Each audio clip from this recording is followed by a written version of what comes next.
Hi kiddos, I'm missing you so much. I'm so sad that we can't be together, but I'm so glad that I can make these videos for you guys. Happy Earth Day! I thought I'd share a book with you guys about Earth Day, and it's called Don't Pollute Anymore, to save the Earth.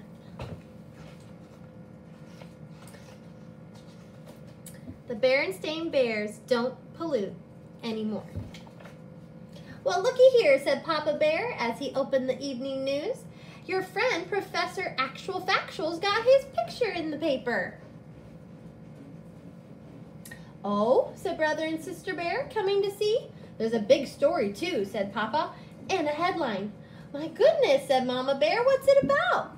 Leading scientist claims Bear Country is in serious trouble, he said, reading the headline. What sort of trouble? Asked Sister. Papa, who was reading the story to himself, didn't answer. What sort of trouble, said Mama, repeating Sister's question.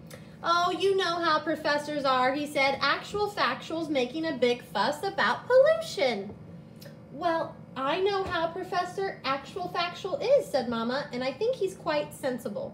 So do I, said Sister. Me too, agreed Brother. Oh, he's a great guy, all right, said Papa.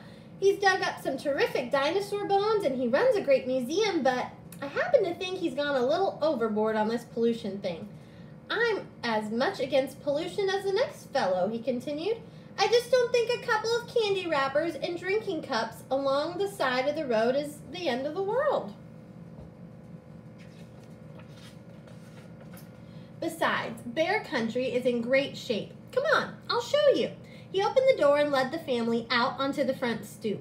You see, Bear Country is not only in good shape, it's downright beautiful. The rolling hills, the forest, the lakes, and streams, and just look at that sunset.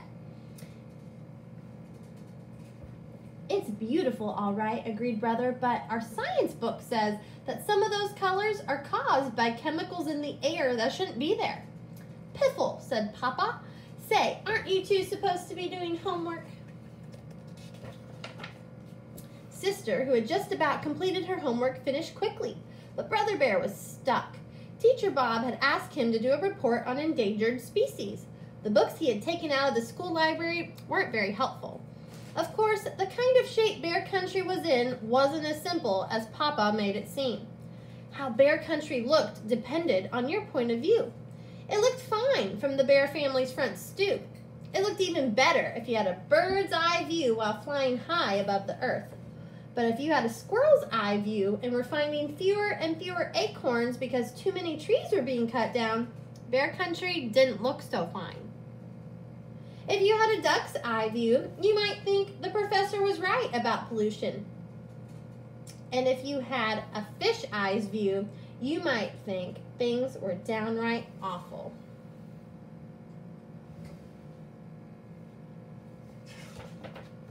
The next day, Brother decided to visit the museum to ask Professor Actual Factual for help with his endangered species report. Sister Bear went with him. Professor Actual Factual was usually cheerful and friendly and bubbling over with ideas and projects when the cubs visited, but this time he looked worried and glum. He cheered up a bit when he saw them. But when Brother told him the purpose of the visit, to get help on a report about endangered species, he said something very surprising. I'll tell you the endangered species to do your report on. Us. We don't understand, they said. It's very simple, explained the professor. We bears and all other creatures need certain things to survive. Clean air to breathe, pure water to drink, and good soil to grow food in. If we don't do something about pollution, we're all going to become endangered species. Come, he said, you'll understand soon enough. He led them out to where the Actual Factual mobile was parked. It was a special van with all kinds of scientific gear in it. Then the professor took Brother and Sister on a Bear Country tour they wouldn't soon forget. They went past Grizzly Gus's garage where they saw oil leaking into a stream, getting on a duck and killing some fish. They went past the old box factory where they saw ugly black smoke pouring into the air. They scuba dived into Great Bear Lake where they saw everything from soda cans to rusty old bed springs. And worse, they saw a fish tangled in a plastic soda can holder. They cut it loose, but they couldn't rescue all the fish from all the plastic holders carelessly thrown away.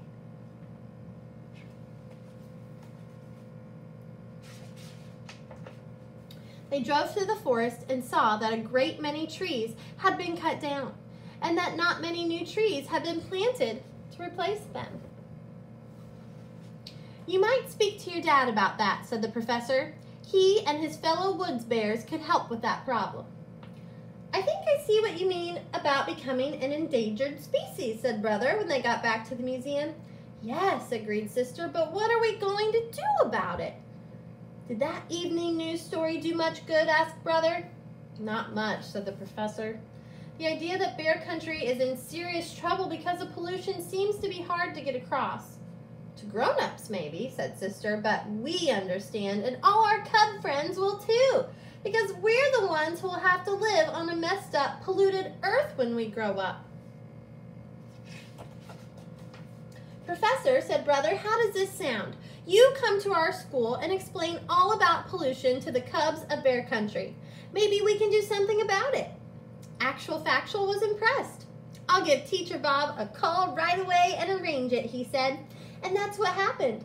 The cubs were all eyes and ears as Actual Factual told them about the trouble bear country was getting into. First, he taught them 3 important new words: ecology, conservation, and recycle.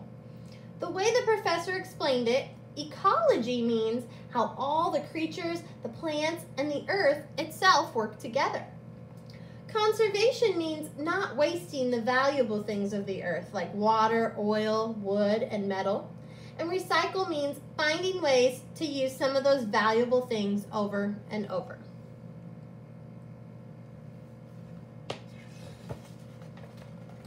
The cubs learned quite a lot from Actual Factual, and they had some ideas of their own too.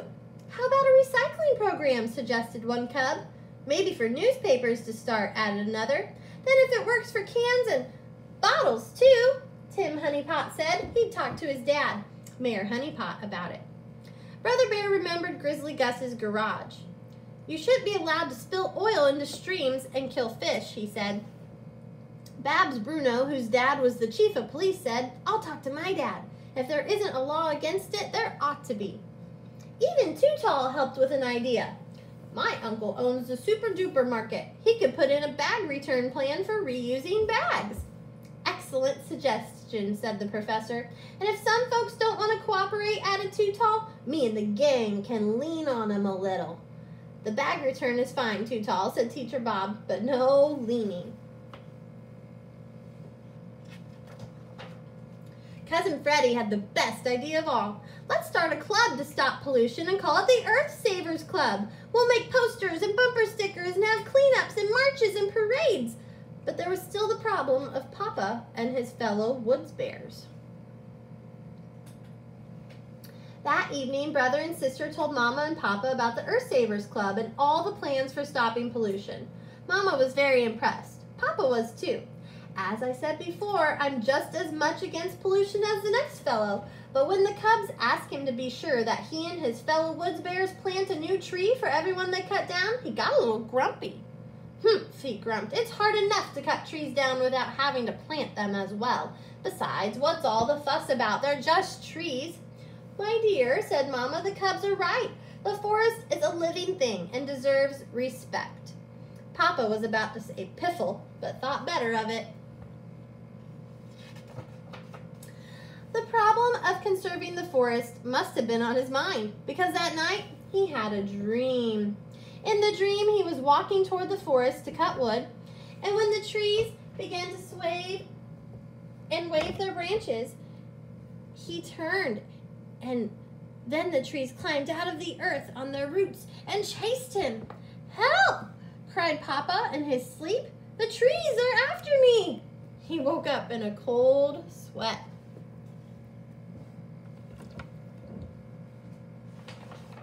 "Having a nightmare?" asked Mama. It must have been something I ate, he said. Or something you heard, perhaps, about trees. Piffle, he said, and turned over to try to go back to sleep. But it wasn't going to be easy. The Cubs didn't expect to solve all of Bear Country's pollution problems, but the Earth Savers Club made a very good start. The mayor declared a special holiday called Earth Savers Day, and the Cubs had a big parade. Brother and Sister Bear marched at the head with Professor Actual Factual. There were many grown-ups in the parade too, including Papa Bear, who carried a sign that did not say Piffle. It said, "A good woods bear plants a tree for every single one he cuts. No ifs, no ands, no maybes or buts." So this story reminds me a little bit of the it reminds me of the Lorax that we read, where the truffula trees were being cut down, and then there were no more truffula trees, and that was a problem. So here on Earth, we have trees, and they help us to breathe. We also want to have fresh air so we can breathe too. And we saw in the book some things where there were some examples of pollution. The fish, there was trash in the lakes, and the fish were getting caught in some of that trash, and that's not good for their well-being. And we saw some oil being spilled into the stream as well, and that's not healthy for the animals either.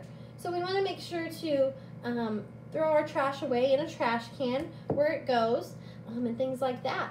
A few things that I have been doing to help the earth recently.